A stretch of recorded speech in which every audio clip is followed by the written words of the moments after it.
సృష్టికర్త వందనాలు, స్తుతులు, స్తోత్రాలు ప్రభా. కొద్ది నిమిషాలు నీ వాక్యాన్ని చదువుతుండగా తండ్రి సహాయం దయచేయండి. నీ యొక్క పరిశుద్ధాత్మ సహాయం మాపై కుమరించమని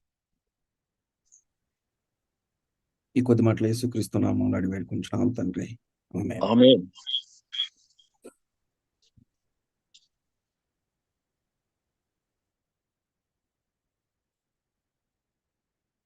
గత వారం అంతా కూడాను మనము ఈ యొక్క గుడారపు సేవ యొక్క ప్రాముఖ్యతను గురించి మనం నేర్చుకుంటూ వచ్చాం. తర్వాత ఈ గుడారపు సేవ గురించి మాట్లాడినప్పుడు కానీ, లేదు అంటే ఈ యొక్క పండుగల దినాల గురించి మనం మాట్లాడినప్పుడు కానీ, లేదంటే హెబ్రీ పత్రికలో చెప్పబడిన ఆ ఛాయా రూపమైనది ఏదైతే దేవుడు చేయమన్నాడో, ఇవన్నీ కూడాను ఎవరిని ప్రతిబింబిస్తున్నాయంటే యేసుక్రీస్తు వారిని ప్రతిబింబిస్తున్నాయనే విషయాన్ని మనము గుర్తుపెట్టుకోవాలి. ఏదైతే మనం ఏదైనా తోటలో కోల్పోయామో అది మళ్ళీ తిరిగి, అంటే మీరు మొదటి 3 అధ్యాయాలు ఆదికాండం మొదటి 3 అధ్యాయాలు కనుక చదివితే ఆ 3 అధ్యాయాలు సృష్టి గురించి తెలపబడింది. తర్వాత మనిషి ఏ విధంగా పాపం చేశాడు, తర్వాత పాపం వల్ల వచ్చిన ఆ మరణం ఏంటో మనము చూసాం. ఆ తర్వాత వచ్చిన కాడ నుంచి, అంటే అబ్రాహాము కాడ నుంచి ఈనోకు వీళ్ళందరూ కూడా యేసుక్రీస్తు వారి రాకడ గురించి, ఆయన యొక్క ప్లాన్ ఆఫ్ సాల్వేషన్, ఈ రక్షణ ప్రణాళిక గురించి వారు అనేక సందర్భాల్లో చెబుతూ వచ్చారు. కాబట్టే మనకు తెలిసింది. తర్వాత మీరు ప్రకటన ఆఖరి అధ్యాయంలో గాని చూసుకున్నట్లయితే, ఏదైతే మనం ఏదైనా తోటలో కోల్పోయామో మళ్ళీ తిరిగి ఆ 3 లాస్ట్ అధ్యాయాల్లో మనము దాన్ని దేవుడు తిరిగి ఇస్తానని ఒక ఫైనల్ వార్నింగ్ ఇస్తున్నాడు మనకి. తర్వాత మనం చదువుతున్న దాంట్లో మనం ఏమని చదువుకున్నామంటే, చాలా మంది అపోహ ఏమంటే పాత నిబంధన గ్రంథము కొట్టివేయబడిందని చాలా అపోహ ఉంది. ఇప్పటికీ ఉంది. కానీ అది తప్పు. మీకు ఈ యొక్క గుడారపు సేవ గురించి తెలుసుకోవాలి అన్నా, దేవుని గురించి మనం తెలుసుకోవాలన్నా, మనం యెజెకీయేలు గ్రంథం చదవాలి, యెషయా గ్రంథం చదవాలి. యెషయా గ్రంథంలో ఆయన మన పాపాల నిమిత్తం ఏ విధంగా కొరడాలతో కొట్టబడ్డాడు, ఏ విధంగా మన యొక్క ఆలోచనలతో ఆయన పైన ముళ్ళ కిరీటం పెట్టారనే విషయాల గురించి అక్కడ రాయబడి ఉంది. సో, కాబట్టి ఈ పాత నిబంధన గ్రంథంలో ఉన్న ప్రతిదీ కూడా చాలా ప్రాముఖ్యాన్ని సంతరించుకున్న విషయాన్ని మనము జ్ఞాపకం చేసుకోవాలి. నేను ఎందుకు ఇది చెప్తున్నానంటే, ఇటీవల కాలంలో పెద్ద పెద్ద పాస్టర్లు కూడా వాళ్ళ యొక్క వేదికలో ఏమని చెప్తున్నారంటే,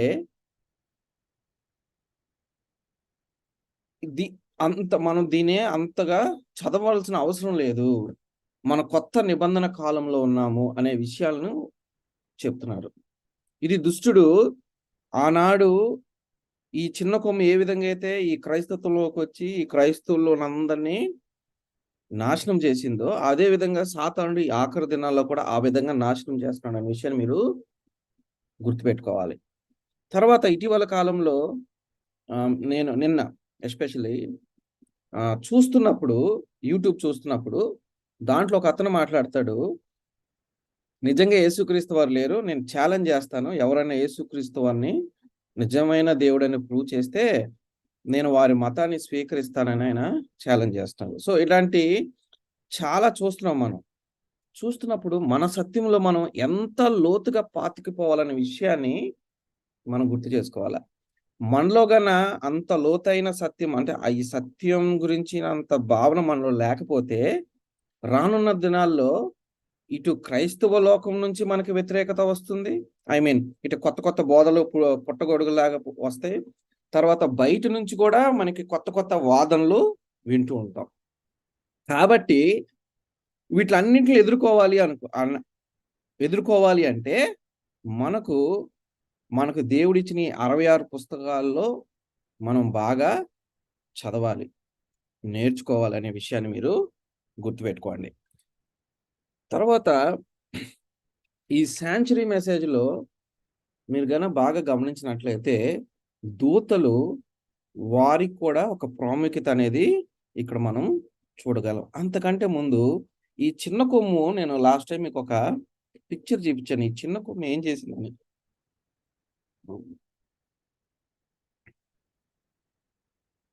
ఈ బొమ్మను మీరు గుర్తుపెట్టుకోండి.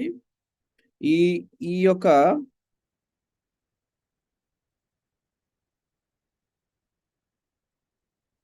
చిన్న కొమ్ము ఏం చేశారంటే, దేవుని సింహాసనము ఏ విధంగా అయితే ఉంటుందో, అదే విధంగా వీరు కూడా ఏం చేశారంటే, ఆ దేవుని సింహాసనం పక్కన దేవదూతలు ఏ విధంగా ఆయనకి సేవ చేశారో, ఇక్కడ వీరు కూడా ఒక 2 దేవదూత బొమ్మలను వీరిక్కడ అమర్చినట్లుగా చూస్తున్నాం.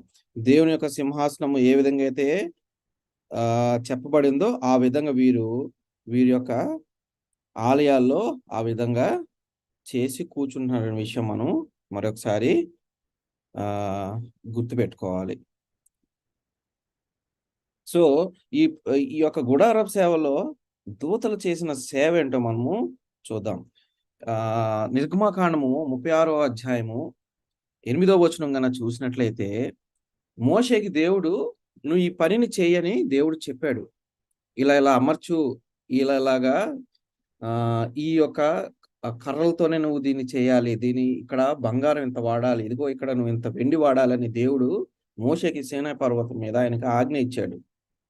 ఆజ్ఞ ఇచ్చిన తర్వాత నేను ఆ రెఫరెన్స్ మీకు చెప్పలేకపోతున్నాను. కానీ దేవుడు ఒక పర్టికులర్ వాక్యం ఏముందంటే, ఈ పనిని చేయటానికి దేవుడు ఒక స్పెషలిస్టుని ఆ స్పెషల్ పని చేయటానికి దేవుడు దూతను పంపించి పలానా మనిషితో ఆ పనులు చేయించినట్లుగా అక్కడ బైబిల్‌లో రాయబడి ఉంది. తర్వాత మీరు గనక గమనించినట్లయితే, ఈ పరిశుద్ధ స్థలానికి, అతి పరిశుద్ధ స్థలానికి మధ్యలో ఎవరున్నారనే విషయం మనం ఇక్కడ చూద్దాం. నిర్గమకాండము 36:8వ వచనం. ఆ పని చేసిన వారిలో ప్రజ్ఞ గల ప్రతివాడును మందిరమును 10 తెరలతో చేసెను. అతడు వాటిని నీల ధ్రుమ రక్తన వర్ణము గల పేనిని సన్న నారతో చిత్రకారుని పని అయి కేరేబులు గలవాటినిగా చేశాను. అంటే ఆ కర్టెన్ ఉందని చెప్పా కదా, ఆల్టర్ ఆఫ్ ఇన్సెన్స్ అంటే ధూపం వేసేదానికి, తర్వాత అతి పరిశుద్ధ స్థలం మధ్యలో ఒక కర్టెన్ ఉంది. ఆ కర్టెన్‌ను అక్కడ చిత్రకారులు ఎవరైతే ఉన్నారో వారు పై తెలుపబడిన నీల ధ్రుమ రక్తము వర్ణము గల అటువంటి సన్న బట్టలతో, అంటే లెనిన్ అంటారు ఇంగ్లీష్‌లో. చాలా కాస్ట్లీ ఉంటది అది. అటువంటి ఆటలతో వారు కేరేబుల్ని దాని మీద వేసినట్లుగా మనము చూస్తున్నాం. తర్వాత ఎవరైనా నిర్గమకాండము 36:35వ వచనం చదవండి. ఎందుకు దేవుడు ఈ పర్టికులర్ కలర్స్ తోనే చేయమన్నాడు అంటే, దానికి ఒక ప్రత్యేకత అనేది ఉంది. ఎవరైనా నిర్గమకాండము 36:35వ వచనం చదవండి.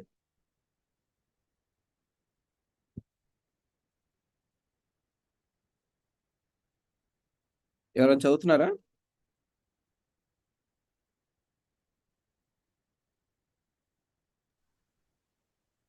హలో, చదవండి. భవాని గారు చదువుతున్నారు. మళ్ళీసారి చెప్పండి. నిర్గమకాండము 36వ అధ్యాయము 35వ వచనం. 36, 35. అవును. మరియు అతడు నీల ధూమ్ర రక్తవర్ణము గల అడ్డతెరను పేనిన సన్నని నారతో చేసెను. చిత్రకారుని పని అయిన కెరూబులు గలదానిగా దాన్ని చేసెను. దాని కొరకు చాలమ్మా. తర్వాత నిర్గమకాండము 25:20-22 వరకు చదవండి. నిర్గమకాండము 25:20-22 వరకు చదవండి. 25:20-22 వరకు. 20-22. ఆ కెరూబులు పైకి విప్పిన రెక్కలు గలవై కరుణాపీఠమును తమ రెక్కలతో కప్పుచుండగా వాటి ముఖములు ఒంటొంటిగా ఎదురుగా నుండవలెను. ఆ కెరూబుల ముఖములు కరుణపీఠము తట్టు నుండవలెను. నీవు ఆ కరుణపీఠమును ఎత్తి ఆ మందసము మీద నుంచవలెను. నేను నీకిచ్చు శాసనములను ఆ మందసములో నుంచవలెను. అక్కడ నేను నిన్ను కలుసుకొని కరుణపీఠం మీద నుండి శాసనములు గల మందసము మీద నుండి 2 కెరూబుల మధ్య నుండి నేను ఇశ్రాయేలుల నిమిత్తము మీకు ఆజ్ఞాపించు సమస్తమును నీకు తెలియజెప్పెదను. చాలు. చూసారా? ఇప్పుడు ఈ కటన్ మీద ఈ కేరేబులు కేరేబుల్ని చిత్రకారుని పని అయి ఉన్నదన్నాము. తర్వాత ఆఖరికి ఆ మందసము మీద కూడా 2 కేరేబులు ఉన్నట్లుగా చూస్తున్నాం. అక్కడ నుండి దేవుడు ఎవరికి ఆజ్ఞ ఇస్తున్నాడు? ఇశ్రాయేలుకి ఆజ్ఞ ఇస్తున్నట్లుగా మనం చూస్తున్నాం. తర్వాత ఆ మందసము లోపల ఏమిచ్చానని చెప్తున్నాడు? నీకు ఇచ్చు శాసనములో ఆ మందసములో ఉంచవలను అని దేవుడు ఇక్కడ హెచ్చరిస్తుంది. తర్వాత కీర్తనలు 81వ వచనంలో కానీ చూస్తే, ఇశ్రాయేలుకు కాపరి చెవియొగి మందవలె ఏసేపు నడిపించువాడా, కేరేబుల మీద ఆసీనుడు అయిన వాడా ప్రకాశింపుము అనే ఒక మాట అక్కడ రాయబడి ఉంది. సో కాబట్టి ఈ కేరేబుల్ దేనికి అంటే దేవునికి సేవ చేయటానికి అనే విషయాన్ని మనం గుర్తు పెట్టుకోవాలి. తర్వాత దేవునికి ఆయన యొక్క థ్రోన్ ని కాపాడటానికని కేరేబులు ఉన్నారనే విషయాన్ని మనం జ్ఞాపకము చేసుకోవాలి. తర్వాత ఆ కాలమందు యెహోవా నామమును బట్టి 2 రాతి పరుపులను నీవు చెక్కుకొని, ఇది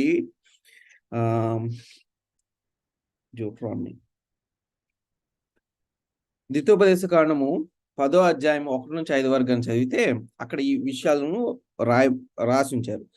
ఏమున్నాయి అక్కడ? ఆ 2 రాతి పలకలు నీవు చెక్కుకొని కొండకి ఎక్కి నా యొద్దకు రమ్ము, మరియు నీవు ఒక కర్ర మందసమును చేసుకొనవలెను. నీవు పగలగొట్టి మొదటి పలకను మీదనున్న మాటలను నేను ఈ పలక మీద రాసి తరువాత నీవు ఆ మందసంలో వాటిని ఉంచవలెను నాతో చెప్పాను. కాబట్టి నేను తుమ్మకర్రతో ఒక మందసమును చేయించి మునుపటి వాటి వంటి 2 రాతి పలకలను చెక్కి 2 పలకలను చేత పట్టుకొని కొండ ఎక్కి తిని, ఆ సమాజ దినమున ఆ కొండ మీద అగ్ని మధ్య నుండి తాను మీతో పలికిన పదాజ్ఞలు మునుపు రాసినట్టు యెహోవా ఆ పలక మీద రాసెను. యెహోవా వాటిని నాకు ఇచ్చిన తరువాత నేను తిరిగి కొండ దిగి వచ్చి నేను చేసిన ఆ మందసములో ఆ పలకలను ఉంచి తిని, యెహోవా ఆజ్ఞాపించినట్లు వాటిని దానిలో ఉంచి తిని. సో మనం ఇక్కడ ఇంకొకసారి దేవుడు మళ్ళీ కన్ఫర్మ్ చేస్తున్నాడు. నీకు ఇది వరకు నేను మునుపటి టైం చెప్పిన ప్రకారం ఏ విధంగా అయితే 2 రాతి పలకలను చేసి పైకి తీసుకుని వచ్చావో వాటిని నువ్వు పగలగొట్టేశావు. సేమ్ అటువంటి వాటిని నువ్వు చేసి మళ్ళీ రా అన్నాడు. తర్వాత తుమ్మకర్రతో దేవుడు ఒక మందసంను తయారు చేసి అక్కడ పెట్టుంచు అన్నాడు. ఈ మొదటిసారి దేవుడు ఏ విధంగా అయితే రాశాడో అదే విధంగా రెండవసారి కూడా ఆ పదాజ్ఞలు యెహోవా రాసినట్లుగా మనం ఇక్కడ చదివాం. ఆ పలకల మీద రాశాను అంటున్నాడు. ఎవరు? యెహోవా దేవుడు.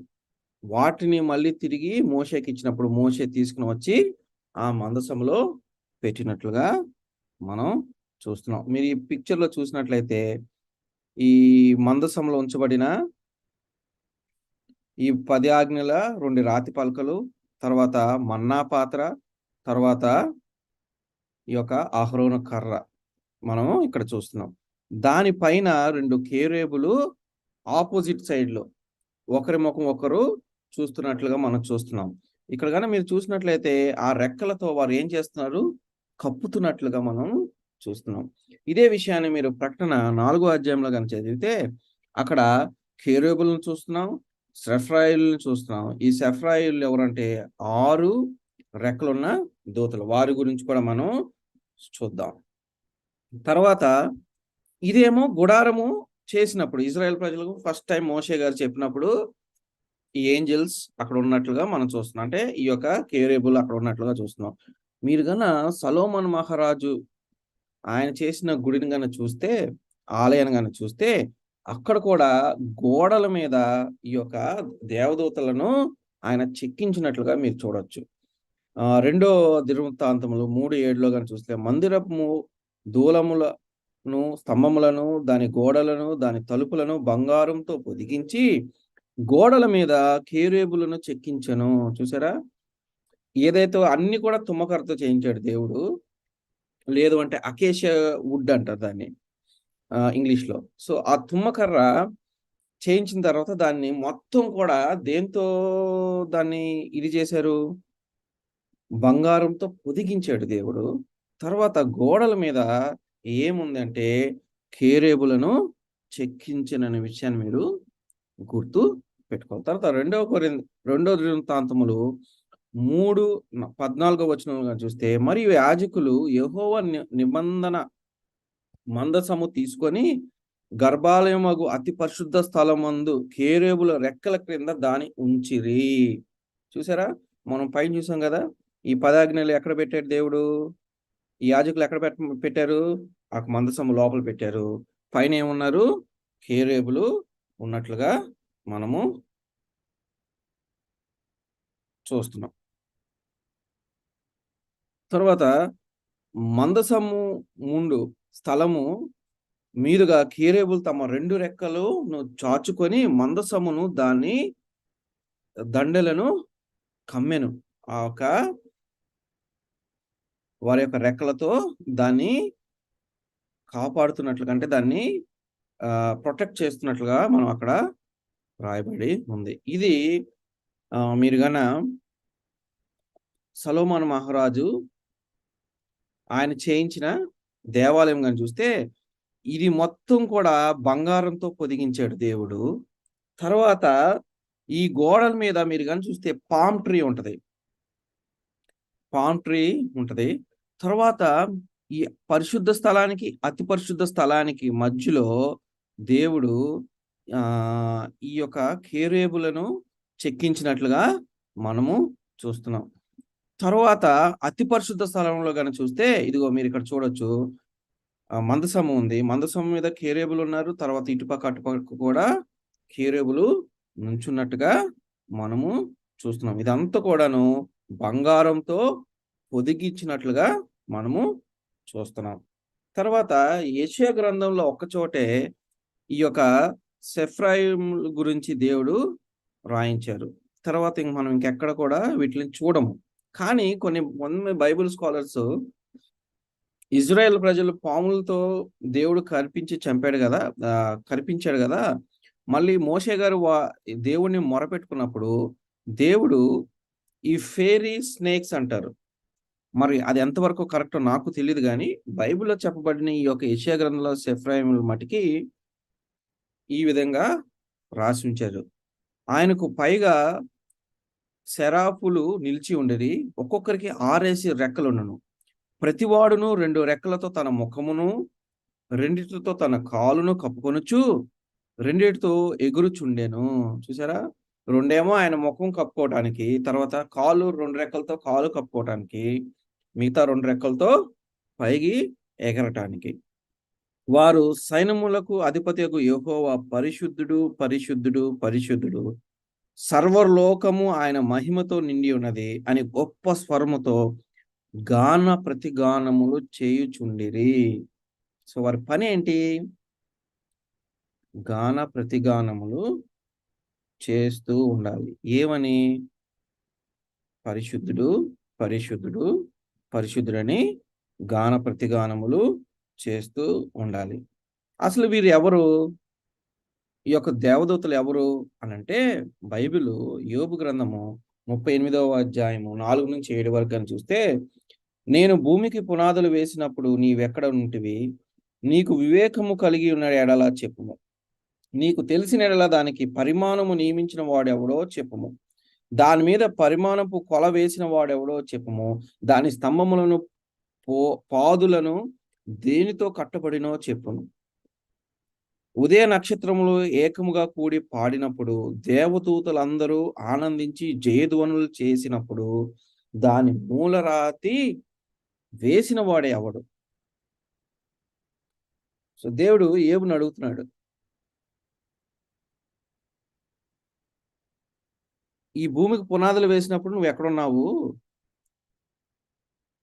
తర్వాత నీకు వివేకము కలిగి ఉన్నడల్లా చెప్పుము, నీకు తెలివి ఉంటే చెప్పుమని దేవుడు అడుగుతున్నాడు. తర్వాత మీరు కానీ ఆఖరి భాగాన్ని కానీ చూసినట్లయితే, ఉదయ నక్షత్రములు ఏకముగా కూడి దేవదూతలందరూ, అంటే దేవదూతలందరూ కూడా ఆనందించి జయధ్వనులు చేసినప్పుడు, అంటే పరలోకంలో వీళ్ళు ఏం చేస్తారు? జయధ్వనులు చేస్తారు. ఆనందించుచు జయధ్వనులు చేస్తా ఉంటారు దేవదూతలు. ఇదొక సెట్ ఆఫ్ పని. అంటే దేవదూతల్లో కూడా ఇప్పుడు మన మిలిటరీలో ఎలాగైతే శాఖలు ఉంటాయి, అంటే మన పోలీస్ వారిలో ఎలాగైతే శాఖలు ఉంటాయో, డిఐజీ, ఐజీ, తర్వాత సీనియర్ సూపరింటెండెంట్ ఆఫ్ పోలీస్, తర్వాత సూపరింటెండెంట్ ఆఫ్ పోలీస్, తర్వాత సర్కిల్ ఇన్స్పెక్టర్, ఏ విధంగా అయితే ఇలాగా ర్యాంక్స్ ఉంటాయో, దేవదూతల్లో కూడా ఇటువంటి ర్యాంకులు ఉన్నాయనే విషయాన్ని మనం బైబిల్ చాలా స్పష్టంగా చెప్తుంది. తర్వాత యెహోషువ 5:13-15 వరకు కనుక చూసుకున్నట్లయితే, యెహోషువ యెరికో ప్రాంతంలో ఉన్నప్పుడు అతడు కనులెత్తి చూడగా దూసిన కత్తి చేత పట్టుకొని ఉన్న ఒకడు అతని ఎదుట నిలిచి ఉండెను. యెహోషువ అతని యొద్దకు వెళ్ళి, నీవు మా పక్షమున ఉన్నవాడవా, మా విరోధముల పక్షమున ఉన్నవాడవా అని అడుగగా, అతడు, కాదు, యెహోవా సేనాధిపతిగా నేను వచ్చి ఉన్నాను అనెను. యెహోషువ నేల మట్టుకు సాగిలపడి నమస్కారము చేసి, ఏలినవాడా, తన దాసునికి సెలవిచ్చినదేమని అడిగాను. అందుకు యెహోవా సేనాధిపతి, నీవు నిల్చున్న ఈ స్థలము పరిశుద్ధమైనది, నీ పాద రక్షణలను తీసి వేయమని యెహోషువతో చెప్పగా, యెహోషువ అలాగున చేసెను. చూసారా? నువ్వు ఎవరు అని అడిగినప్పుడు యెహోషువ, నేను యెహోవా సేనాధిపతి అని ఆ దేవదూత సమాధానం ఇచ్చినట్లుగా మనం చూస్తున్నాం. అంటే దేవదూతలు కూడా ఎవరున్నారు? సేనాధిపతి ఒకరు ఉన్నారు. ఆ సేనాధిపతి కింద మళ్ళీ దూతలు ఉన్నారనే విషయాన్ని మనం గ్రహించాలి. తర్వాత మత్తయి సువార్త 26:53 అధ్యాయం 53వ వచనంలో కానీ చూస్తే, ఈ సమయమున నేను నా తండ్రిని వేడుకొనవలెననియు, వేడుకొనిన ఎడల ఆయన 12 సేన వ్యూహముల కంటే ఎక్కువ మంది దూతలను ఇప్పుడే నాకు పంపడనియు నీవు అనుకొనుచున్నావా? చూసారా? ఇక్కడ యేసుక్రీస్తు వారు గాన తండ్రి నాకు ఇట్లా దేవదూతల సపోర్ట్ కావాలంటే ఎన్ని వేల మంది దేవదూతలను దేవుడు పంపించగలడో మనం అర్థం చేసుకోవాలి. అంటే దేవదూతలు కొన్ని లక్షల కోట్లు ఉన్నారనే విషయం మనం ఇక్కడ గ్రహించాలి. తర్వాత మీరు ఎజికేలు 1వ అధ్యాయం గాన చదివితే అక్కడ ఇంకాను ఈ యొక్క దేవదూతల గురించి కొద్దిగా ఇన్ఫర్మేషన్ ఉంది. తర్వాత కీర్తనలు 68:17వ వచనం గాన చూస్తే, దేవుని రథములు సహస్రాములు ప్రభువు వాటిని ఉన్నాడు, సీనాయి పరిశుద్ధమైనట్టు ఆ కొండ పరిశుద్ధమాయను. అంటే దేవునికి ఒక సైన్యమే ఉంది. ఆ సైన్యం ఎవరో కాదు, ఈ దేవదూతలు అనే విషయాన్ని మనం ఇక్కడ అర్థం చేసుకోవాలి. తర్వాత ప్రకటన 5:11లో చూస్తే, మరియు నేను చూడగా సింహాసనమును, జీవులను, పెద్దలను ఆవరించి ఉన్న అనేక దూతల స్వరము వినబడెను, వారి లెక్క కోట్లాది కొలదిగా ఉండెను. అంటే వారి లెక్క కోట్లాది కొలదిగా ఉంది. అది ఎంత అనేది మనకు తెలియదు కానీ ఇంగ్లీష్లో థౌజండ్స్ ఆఫ్ థౌజండ్స్ అని ఉంది. సో మనం పైన చదివింది దేవుని యొక్క రథంలో సహస్రాశ్రములు అని ఇక్కడ రాయబడి ఉంది. తర్వాత హెబ్రీ 12:22లో కానీ చూసుకున్నట్లయితే, ఇప్పుడైతే సియోను కొండకు, జీవం గల దేవుని పట్టణముకు, అనగా పరలోకపు యెరూషలేమునకు వేలాది కొలది దేవదూతలు యొద్దకును అని ఉంది అక్కడ. ఇక్కడేమో లెక్క కోట్లాది కొలదిగా ఉంది అంటున్నాడు. ఇక్కడ వేలాది కొలదిగా ఉందని దేవుడు చెప్తాడు. వాళ్ళు ఎంతమంది ఉన్నారు అనేది దేవునికే తెలుసు. అసలు వీళ్ళ పని ఎందుకు? ఇంతమంది వేలకు దూతలు ఉన్నప్పుడు వీరి పని ఏంటి అసలు అని మనం చూసుకున్నట్లయితే, మత్తయి సువార్త 4:11 అధ్యాయం కానీ చూసుకుంటే, అంతటా అపవాది ఆయనను విడిచిపోగా, ఇదిగో దేవదూతలు వచ్చి ఆయనకు పరిచర్య చేసిరి. సాతానుడు యేసుక్రీస్తును శోధించిన తర్వాత అక్కడి నుంచి వెళ్ళిపోయాడు సాతానుడు. ఇప్పుడు దేవదూతలు వచ్చి ఏం చేశారంట? యేసుక్రీస్తు వారికి పరిచర్య చేశారంట. మనం ఈ యొక్క ప్రకటన 4వ అధ్యాయంలో కూడా అదే చూస్తున్నాము. దేవుని యొక్క సింహాసనం చుట్టూ ఎవరున్నారు? సేరేఫులు ఉన్నారు. వారి పని ఏంటి? 6 రెక్కలు ఉన్నాయి. 6 రెక్కల్లో 2 రెక్కలు తమ కళ్ళు కప్పుకుంటున్నారు. అంటే తన ముఖమును కప్పుకుంటున్నారు.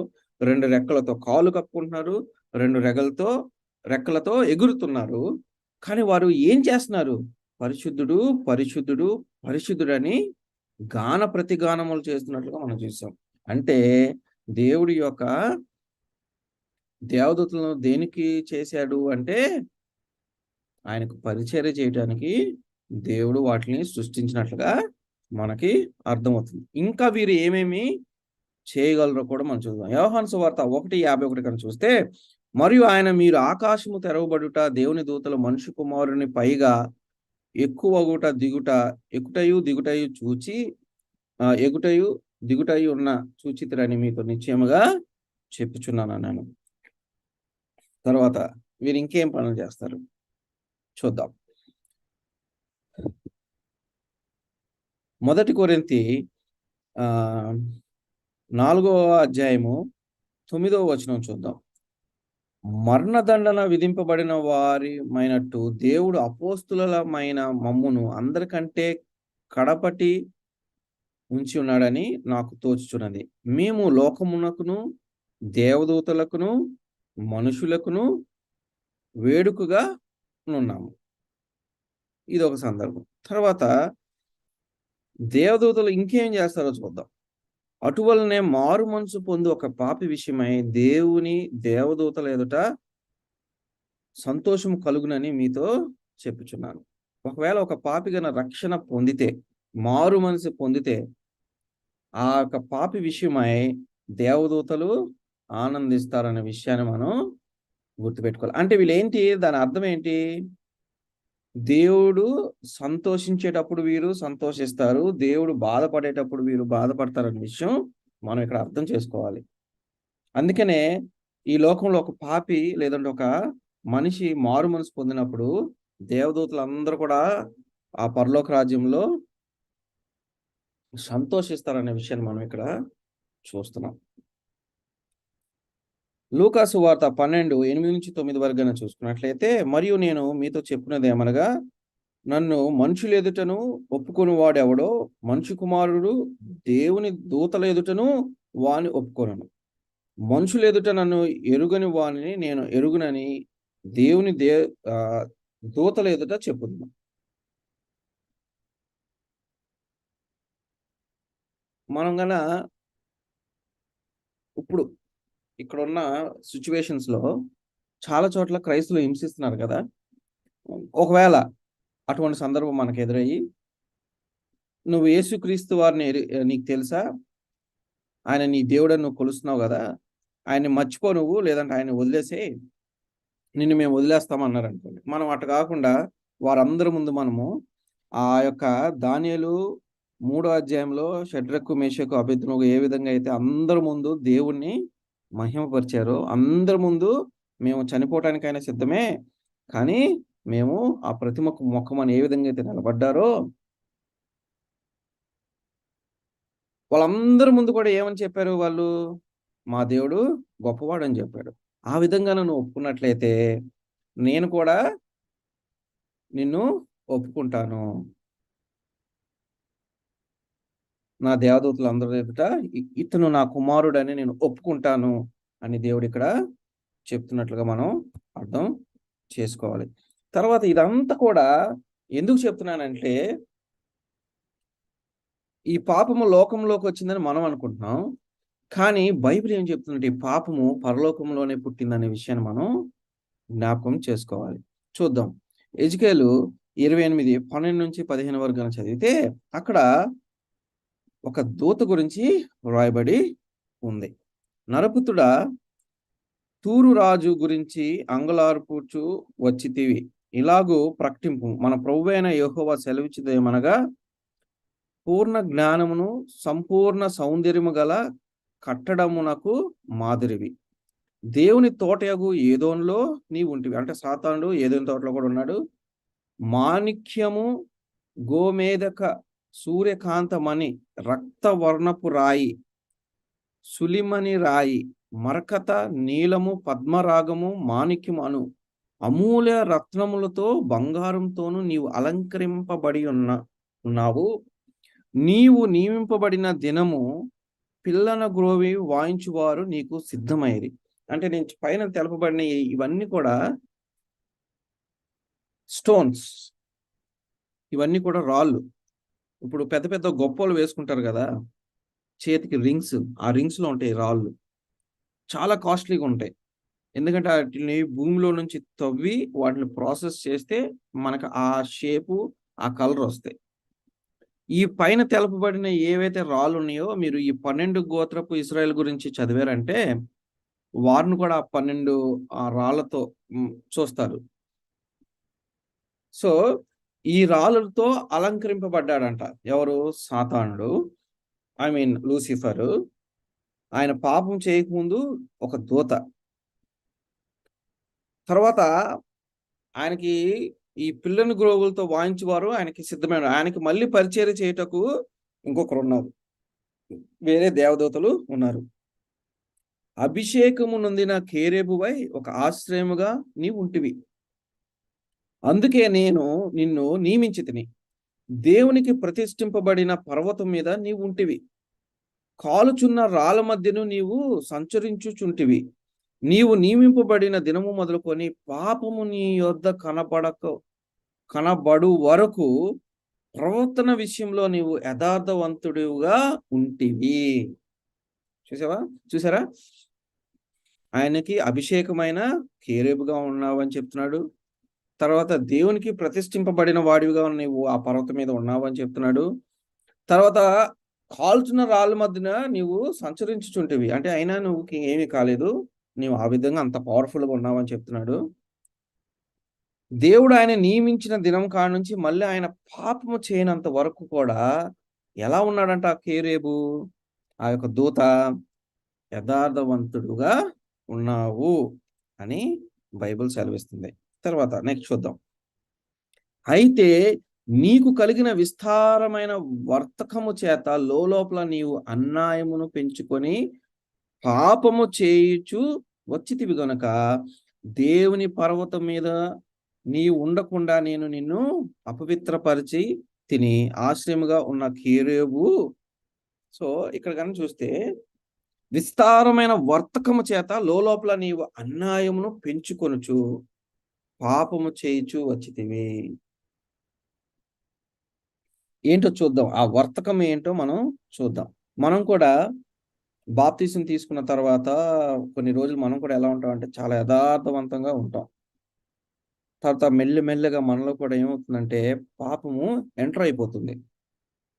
పాపం ఎంటర్ అయినప్పుడు మనం ఎలా తయారవుతాం అంటే ఈ సాతానికి ఎటువంటి లక్షణాలు అయితే వస్తాయో అలాంటి లక్షణాలే మనకి వస్తాయి. చూద్దాం. కాలుచున్న రాళ్ళ మధ్య నీ సంచరింపుము నిన్ను నాశనం చేసి ఇది వరకు కాల్చున్న రాళ్ళ మధ్యలో నడిచినప్పుడు ఆయన బాగానే ఉన్నాడు. ఇప్పుడు కానీ అట్లా నడిస్తే చచ్చిపోతావు నువ్వు. 17వ వచనం. నీ సౌందర్యము చూచుకొని నీవు గర్వించిన వాడివై నీ తేజస్సును చూచుకొని నీ జ్ఞానమును చెరుపుకుంటివి. దేని చూసి ఈయన గర్వించాడంట? ఆయన సౌందర్యమును చూసి గర్వించాడు. అందుకే దేవుడు పై రూపాన్ని ఎప్పుడు కూడా లక్ష్యం ఉంచాడు. ఆయన ఎప్పుడు కూడా మన హృదయమునే చూస్తాడు. అందుకు ఉదాహరణ దావీదు మహారాజుని ఆయన ఎన్నుకున్నప్పుడు మీరు కానీ చూస్తే ఆయన ముందు అన్నదమ్ములందరినీ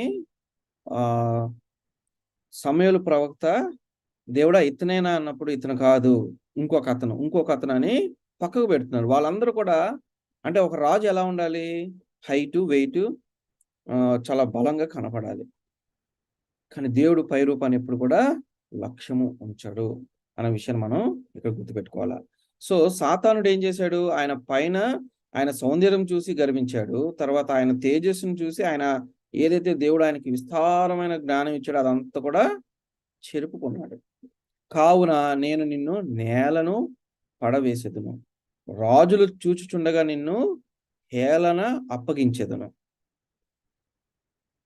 నీవు అన్యాయముగా వర్తకము జరిగించి కలుగు చేసుకొని విస్తార దోషముల చేత నీవు నీ పరిశుద్ధ స్థలమును చెరుపుకొంటివి గనుక నీలో నుండి నేను అగ్నిని పుట్టించేదను, అది నిన్ను కాల్చివేయను.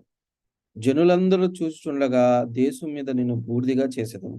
ఇది యేసుక్రీస్తు వారు రెండవసారి వచ్చిన తర్వాత 1000 ఏళ్ళ పరిపాలన అయిన తర్వాత సాతానును ఎక్కడ వేస్తానంటున్నాడు?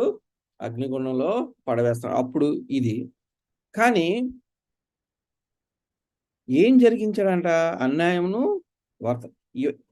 సౌందర్యం చూసి గర్వించాడు. జ్ఞానం, ఆయన తేజస్సును చూసి ఆ జ్ఞానం ఉన్నదంతా పోగొట్టుకున్నాడు. తర్వాత రాళ్ళ మధ్యలో వెళ్తే వెళ్ళలేకపోతున్నాడు. తర్వాత అన్యాయముగా వర్తకం జరిగించాడు. విస్తారమైన దోషముల చేత ఏదైతే ఆ పరిశుద్ధ ఆలయంలో ఉన్నారో దాన్ని, ఆ స్థానాన్ని పోగొట్టుకున్నట్లుగా మనము చూస్తున్నాం.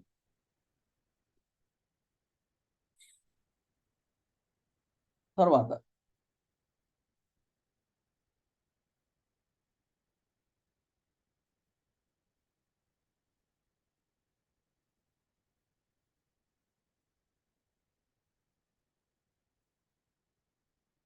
యెషయా గ్రంథము 6:2-7 వరకు గాని చదివితే, మనం ఇందాక చదువుకున్నాము. 4వ వచనం గాని చూస్తే, వారి కంఠస్వరముల వలన గడప కమ్ముల పునాదులు కదులుచు మందిరము ధూమము చేత నిండగా నేను అపవిత్రమైన పెదవులు గలవాడును, అపవిత్రమైన పెదవులు గల జనుల మధ్యను నివసించువాడును, నేను నశించి తిని రాజు సైన్యములకు అధిపతి అగు యెహోవా నేను కనులారా చూచితిననుకొంటిని. అప్పుడు ఆ సేరఫులో ఒకడు తాను బలిపీఠము మీద నుండి కారుతో తీసి నిప్పును చేత పట్టుకొని నా యొద్దకు ఎగిరి వచ్చి నా నోటికి దాని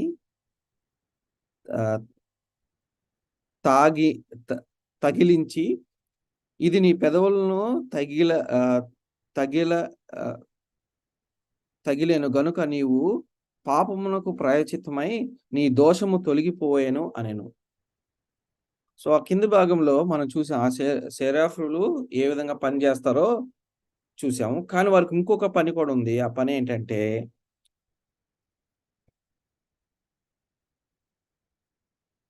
ఆ సెరఫీలు ఈ యెషయా గారు అపవిత్రంగా ఉన్నాయని పెదవులు అన్నప్పుడు వారు వచ్చి దాన్ని ముట్టగానే ఆయన పవిత్రుడు అయినట్లుగా మనం చూస్తున్నాం. ఉదాహరణకు మోషే గారిని తీసుకుందాం. ఆయనకి నత్తుంది, ఆయన ఏం మాట్లాడలేడు, దేవుడు వాక్యం చెప్పలేనన్నాడు. కానీ దేవుడు ఆయనకి సహాయకుడిగా ఎవరిని పంపించాడు? అహరోన్ని పంపించాడు. ఆ విషయం మనకు తెలుసు. మనం కూడా దేవుణ్ణి, నేను ఈ సేవలోకి రాకముందు నేను ఎప్పుడు కూడా మీకులాగా నేను ఎప్పుడు బైబిల్ చదవలేదు. నేను మీకులాగా గుళ్ళకి వెళ్ళలేదు. నేను మీకులాగా పాటలు పాడలేదు. నేను ఇంతవరకు పాటలు పాడలేదు. తర్వాత ఎక్కడన్నా స్పెషల్ మీటింగ్లు, పబ్లిక్ మీటింగ్లు జరిగినప్పుడు నేను వెళ్ళలేదు. అసలు బైబిల్ నాకు తెలీదు. నా ఉద్దేశంలో పాస్టర్ గారు వచ్చినప్పుడు ఆయనకు ఒక 500 చేతులు ఇచ్చామా, ఆయన ప్రార్థన చేశాడా, వెళ్ళిపోమనేవాడిని. ఇది నా యొక్క సిద్ధాంతం. నేను ఈ సేవలోకి రాకముందు ఏ రోజు కూడా నేను బైబిల్ని చదవలేదు. ఎంతసేపు నా యొక్క రీసెర్చ్, తర్వాత నా చదువు, తర్వాత నేను ఇంకా గొప్పోడిని అవ్వాలనే కోరికతోనే నేను చదివాను. కానీ దేవుడు పిలిచినప్పుడు నాకేమీ తెలీదు. నాకు వాకింగ్ చెప్పడం కూడా రాదు. 10 మందిలో నిలబడటం కూడా రాదు నాకు. నాకు తెలుగు రాదు, ఇంగ్లీష్ రాదు, ఏమీ రాదు అసల. బైబిల్ గురించి తీసుకుంటే నాకు 0.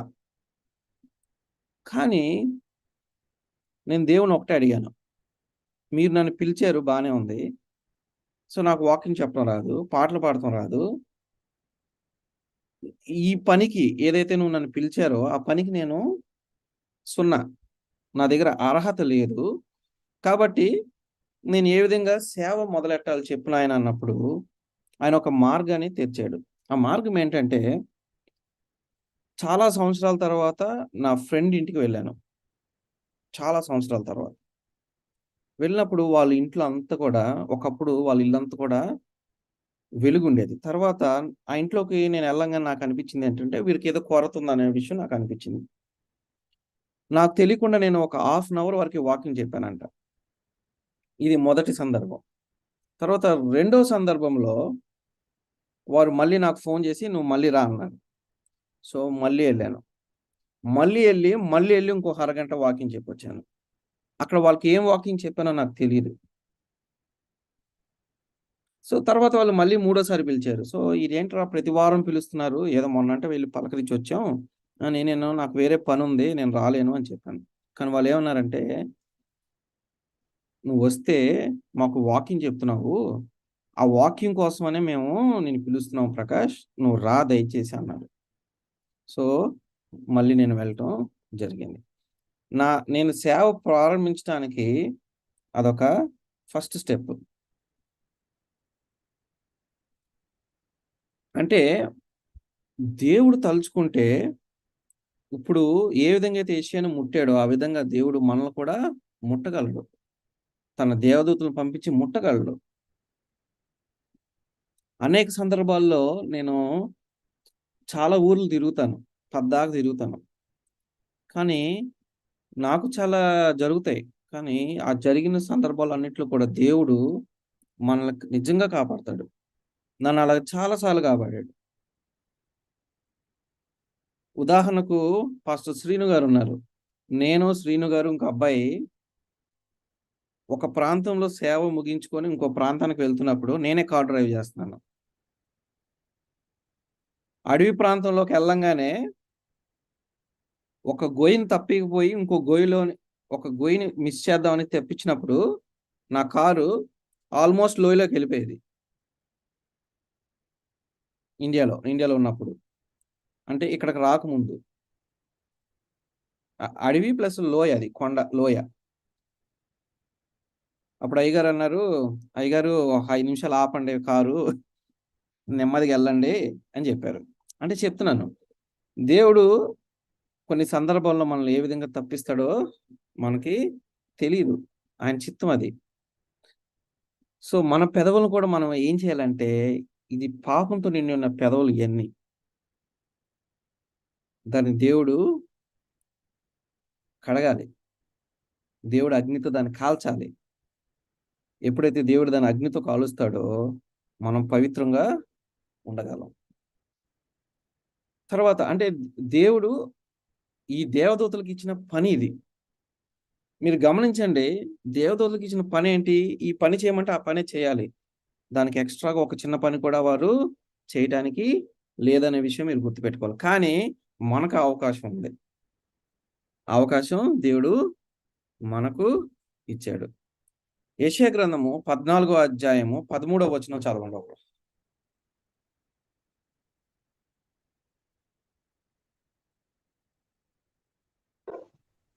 యెషయా గ్రంథము 14, 13. నేను హ్మ్. ఆకాశమునకు ఎక్కిపోయేదను. హ్మ్. దేవుని నక్షత్రములకు పైగా నా సింహాసనము హెచ్చింతును. హ్మ్. ఉత్తర దిక్కుననున్న సభాపర్వతం మీద కూర్చుందును. హ్మ్. మేఘమండలముల మీదికి ఎక్కుదును. హ్మ్. చాలు. చూసారా? సా ఈ సాతానుడు ఏమని భావించాడు? ఆ మొదటి వచనం చదవమ్మా. నేను ఆకాశమునకు ఎక్కిపోయేదను. ఆకాశముకు ఎక్కిపోతానన్నాడు. ఎక్కిపోయేదను. తర్వాత దేవుని నక్షత్రములకు ఆ! పైగా నా సింహాసనమును హెచ్చింతును. ఆ! చూసారా? ఇది దేవదూషణ. సాతానుడు మొదటి ఆజ్ఞ ఏదైతే ఆ 10 ఆజ్ఞలో ఉన్నదో, ఆ 10 ఆజ్ఞలో మొదటి ఆజ్ఞ ఏంటి? నేను తప్ప నీకు వేరొక దేవుడు ఉండకూడదు. భూమి మీద గాని, ఆకాశం మీద గాని ఉండకూడదని స్పష్టంగా ఉంది. కానీ సాతానుడు ఏమంటున్నాడు?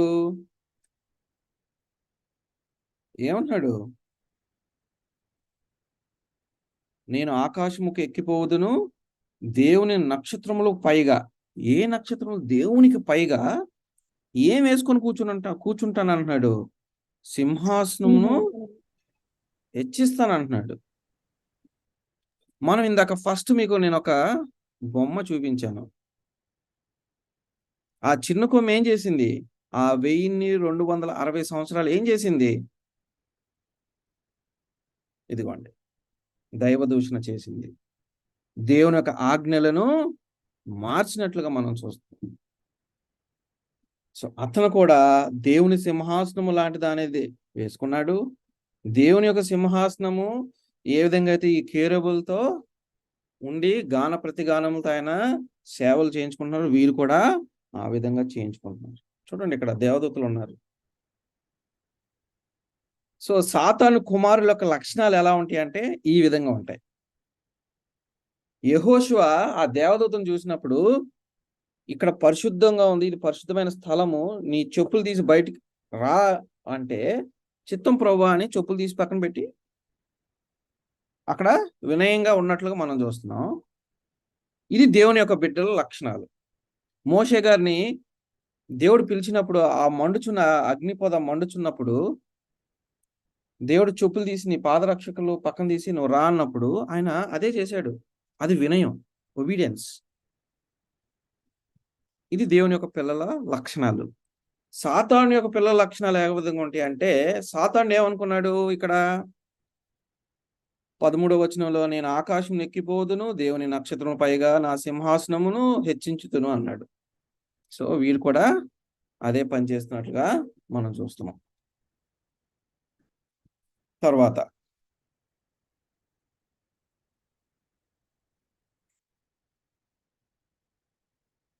14వ వచనం చదవండి. మేఘ మండముల మీద ఎక్కుదును, మహోన్నతినితో సమానిగా చేసుకొందును అని. చూసారా, ఎవరికి సమానంగా? దేవునికి మన సమానులమా చెప్పండి? కాదు, ఎప్పటికీ కాలేము. ఆయన పరిశుద్ధుడు, ఆయన దేవుడు. సో ఈ యొక్క సాతాన్ని ఎవరు సృష్టించారు? దేవుడు సృష్టించాడు. అతనికి ఏమి ఇచ్చాడు? సౌందర్యం ఇచ్చాడు, రత్న వైడూర్యాలని ఇచ్చాడు, అర్హత ఇచ్చాడు, శక్తిని ఇచ్చాడు, అన్ని ఇచ్చాడు. అది చూసి సాతాను ఏమన్నాడు? నేను దేవునికి సమానంగా చేసుకుంటాను అంటున్నాడు. మహోన్నతునితో సమానుగా చేసుకుందునని నీవు మనసులో అనుకుంటేవి కదా. ఎక్కడ అనుకున్నాడు? మనసులో అనుకున్నాడు. అంటే యేసుక్రీస్తు వారు ఈ విషయాన్ని మనకి ఆయన ఈ లోకంలో ఉన్నప్పుడు చెప్పాడు. ఒక స్త్రీని నువ్వు మోహపు చూపులతో చూసినప్పుడే నీ మనసులో ఏం చేసినట్టు? పాపము చేసినట్టు. సాతాను కూడా తన మనసులో ఆ విషయాన్ని, ఏ విషయాన్ని? దేవునికి సమానిగా చేసుకుందునని నీవు మనసులో అనుకుంటివి కదా. దానికి దేవుడు ఏం చేశాడు? నీవు పాతాళమునకు, నరకములో ఒక మూలకు త్రోసివేయబడితివి.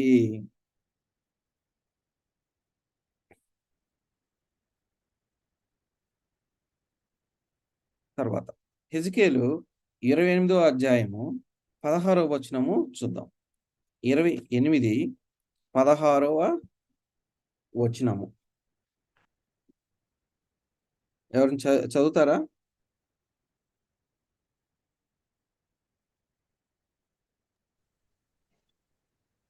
అయితే నీకు కలిగిన విస్తారమైన వర్తకము చేత లోపల నీవు అన్యాయము పెంచుకొని పాపము చేయుచు వచ్చితివి కనుక దేవుని పర్వతం మీద నీవుండకుండా నేను నిన్ను అపవిత్రపరిచితిని. ఆశ్రయముగా ఉన్న కెరూబు కాలుచున్న రాళ్ల మధ్యను నీవికను సంచరింపవు, నిన్ను నాశనము చేసి తిని.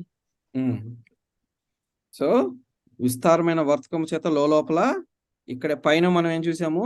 తన మనసులో అనుకున్నాడని చూసాము. తర్వాత మనసులో లోపల ఏం చేశాడు? ఆయన అన్యాయము పెంచుకొనుచు పాపము చేయొచ్చు. అంటే లోపల మనము తప్పుడు ఆలోచన చేసినా సరే పాపము పెంచుకున్నట్లే మనము అనే విషయం మనం గుర్తుపెట్టుకోవాలి. తర్వాత 1 యోహాను 3:8 చూసుకున్నట్లయితే, అపవాది మొదటి నుండి పాపము చేయుచున్నాడు గనుక పాపము చేయవాడు అపవాది సంబంధి. అపవాది యొక్క క్రియలు లయపరచుటకే దేవుని కుమారుడు ప్రత్యక్షమాయెను. చూసారా, అపవాది ఆ పరలోకంలో అంటే మొదటి నుంచి కూడా అతను ఏం చేస్తూ వచ్చాడు? పాపము చేయుచూ వచ్చాడంట. సో మనం గాన పాపం చేస్తే ఎవరు సంబంధి అని ఇక్కడ మనం తెలుసుకోవాలి? అపవాది సంబంధి. సో ఆ యొక్క క్రియలను లయపరచుటకే ఎవరు ప్రత్యక్షమయ్యాడు ఇక్కడ? యేసుక్రీస్తు వారు ప్రత్యక్షమాయన అనే విషయాన్ని మనం గుర్తుపెట్టుకోవాలి. తర్వాత మొదటి యోహాను 3:4 చూస్తే ఇది మనందరూ తెలిసిందే.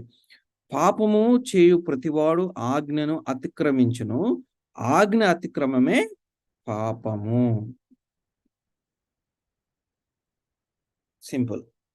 సో కాబట్టి మనం చేయకూడదు. తర్వాత ఇంకేం చేశాడు ఈ లూసిఫర్ చూస్తే యోహాను 8:44 చూస్తే, మీరు మీ తండ్రి యొక్క అపవాది సంబంధులు, మీ తండ్రి దురాశలు నెరవేర్చగోర్చున్నారు. ఆది నుండి వాడు నరహంతకుడై ఉండి సత్యమందు నిలిచిన వాడు కాడు, వాని యందు సత్యము లేదు. వాడు అబద్ధమాడునప్పుడు తన స్వభావమును అనుసరించే మాట్లాడును. వాడు అబద్ధికుడును, అబద్ధమునకు జనుకుడై ఉన్నాడు. చూసారా?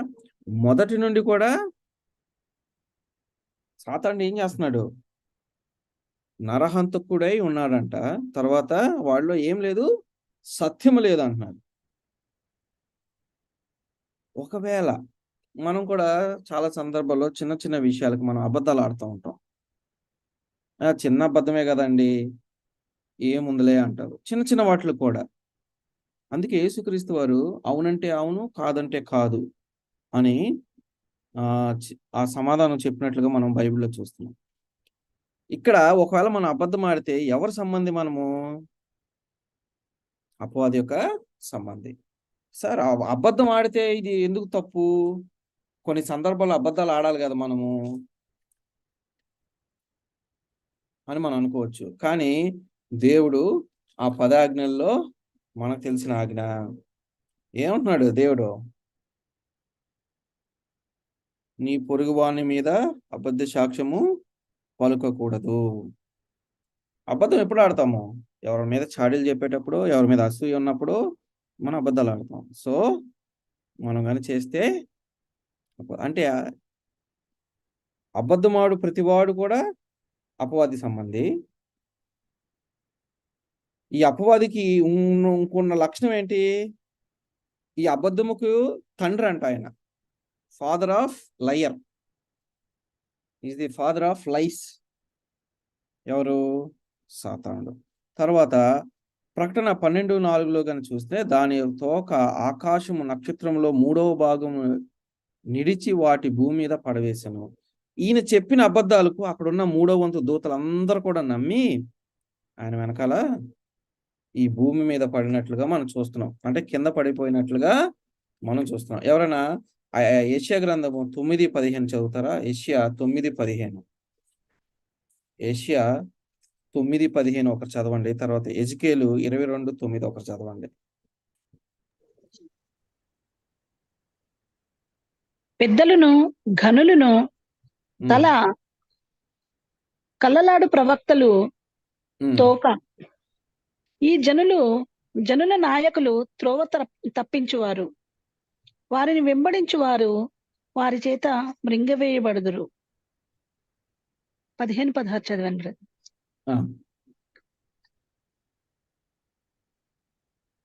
సో ఇక్కడ కనుక చూసుకున్నట్లయితే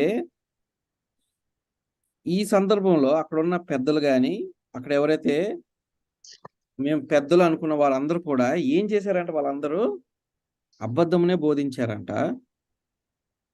ఆ అబద్ధము బోధించినందుకు ఏమైపోయారు వాళ్ళు? మిగతా వాళ్ళందరూ కూడా త్రోవ తప్పిన వారుగా అక్కడ మనం చూస్తున్నాం. సో ఒక అబద్ధము, ఉదాహరణకు ఈ 70 వారాల ప్రాఫెసీలో ఆ 7 వారాలు అంటే లాస్ట్ 7 వీక్స్ చాలా మంది ఇది రప్చర్ థియరీగా ఒక అబద్ధం స్టార్ట్ చేశారు ఎన్నో సంవత్సరాల క్రితం. ఆ అబద్ధం ఇప్పుడు కూడా కంటిన్యూ అవుతుంది.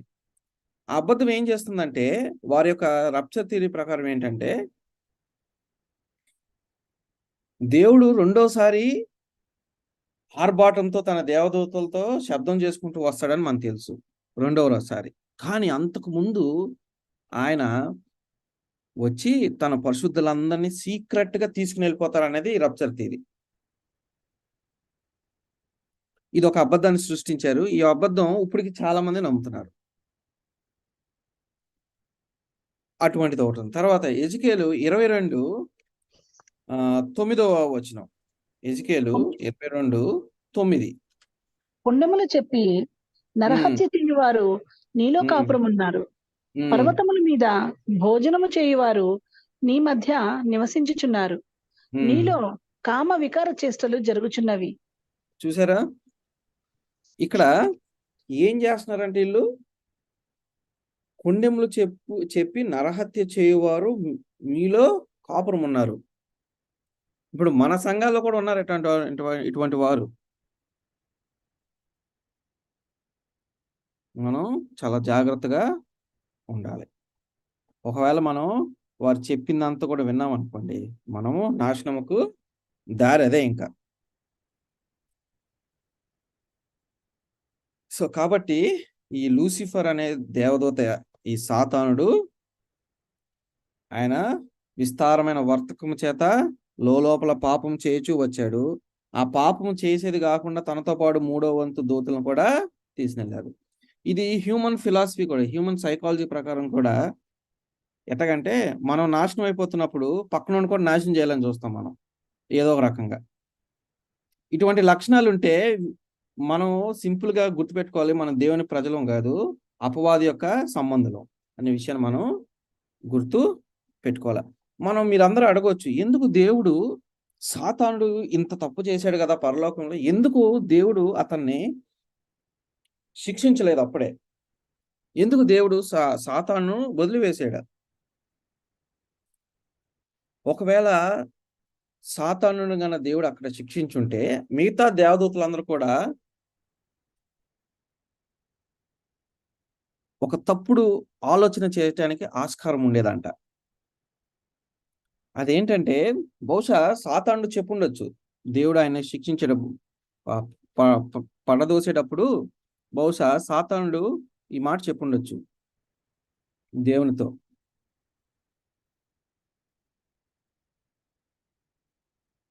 సాతానుడు అబద్ధం చెప్పాడు, పాపం చేశాడు, అది ఆయనకి సంతోషం కలిగింది. అంటే ఆజ్ఞ అతిక్రమమే పాపం కదా. సో ఆయన ఆజ్ఞను అతిక్రమించాడు. ఇప్పుడు ఆయన తను హెచ్చించుకున్నాడు. ఇవన్నీ కూడా ఆయనకి సంతోషం కలిగించింది. కానీ దేవుని దృష్టిలో అదేంటి? తప్పు. దేవుని ఆజ్ఞను అతిక్రమించాడు, అది తప్పు. కానీ దేవుడు ఆ టైంలో అతను శిక్షించుంటే మిగతా దూతలు కూడా ఏమనుకున్నారంటే, దేవుడు ప్రేమ స్వరూపి కాదు, మనం దేవునికి బానిసలము అనే భావన కలుగుతుందేమో అనుకొని దేవుడు సాతాను అలా వదిలిపెట్టినట్లుగా చూస్తున్నాం. తర్వాత సాతానుడు ఆయన చెప్పిన అబద్ధానికి 3వ వంతు దూత నమ్మారు దాన్ని నిజమని. రోజు వారు దేవుని చూస్తున్నారు, రోజు దేవునికి వాళ్ళు గాన ప్రతిగానాలు, అంటే అక్కడ దేవుని సన్నిధిలో వాళ్ళు ఉంటున్నారు. అయినప్పటికీ కూడా వారు అక్కడ ఏం జరిగింది? పాపము జరిగింది. మనం కూడా రోజు బైబిల్ చదువుతాము, రోజు పాటలు పాడతాము, రోజు మీటింగ్లో కూర్చుంటాము, ప్రతి శనివారం గుడికి వెళ్తాము, లేదంటే పబ్లిక్ మీటింగ్లు జరిగినప్పుడు పబ్లిక్ మీటింగ్కి వెళ్తాము. కానీ మనం ఏం చేస్తాము? మనలో ఆ మార్పు అనేది ఉండదు. పైపెచ్చు ఎక్కువ పాపాలు చేసేది మనమే. మనం ఎంతసేపు అన్యుల్ని అంటాం కానీ వారికంటే ఎక్కువ పాపం చేసేది మనమే. ఇది కూడా దైవ దూషణ కిందే వస్తుంది. అంటే దేవుడి గురించి తెలిసి కూడా మనం పాపం చేస్తే అది దైవ దూషణ కిందే వస్తుంది. దేవుని కాకుండా ఇంక మనం దేని ప్రేమించినా కూడా అది పాపం కిందే వస్తుంది. సో ఒకవేళ దేవుడు కన్నా లూసిఫర్ని అక్కడే అంతమందించుంటే మిగతా వాళ్ళు కూడా ఒక డౌట్ అనేది ఏర్పడి ఉండొచ్చు. బహుశా అందుకని దేవుడు వదిలిండొచ్చు అని ఒక బైబిల్ స్కాలర్ దీన్ని వివరించారు.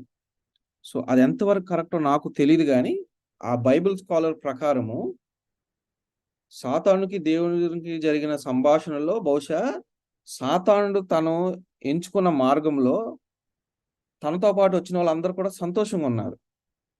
దేవుడు పెట్టిన ఆజ్ఞలలో వారికి సంతోషము కనబడలేదు. సో ఇది తప్పుగా మిగతా దూతల్లో కూడా వెళ్తుందని దేవుడు ఏం చేశాడంటే సాతాను తోసేసినట్లుగా ఆయన చెప్పుకుంటూ వచ్చాడు. తర్వాత మలాకి 4:3 ఎవరైనా చదువుతారా? మలాకి 4:3.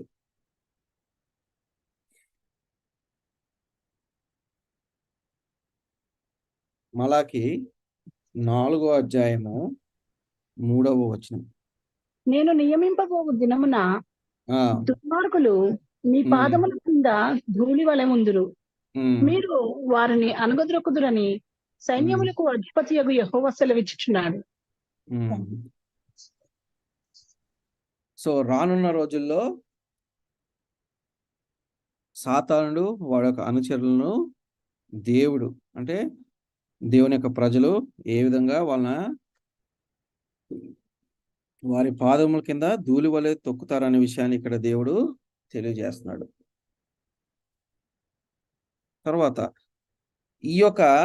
ఈ గుడారపు సేవలు అన్నిట్లో కూడా మనం తెలుసుకుంది ఏంటంటే జస్టిఫికేషన్, శాంటిఫికేషన్, తర్వాత గ్లోరిఫికేషన్. జస్టిఫికేషన్ అంటే దోష నివారణ లేదా విముక్తి, విమోచన.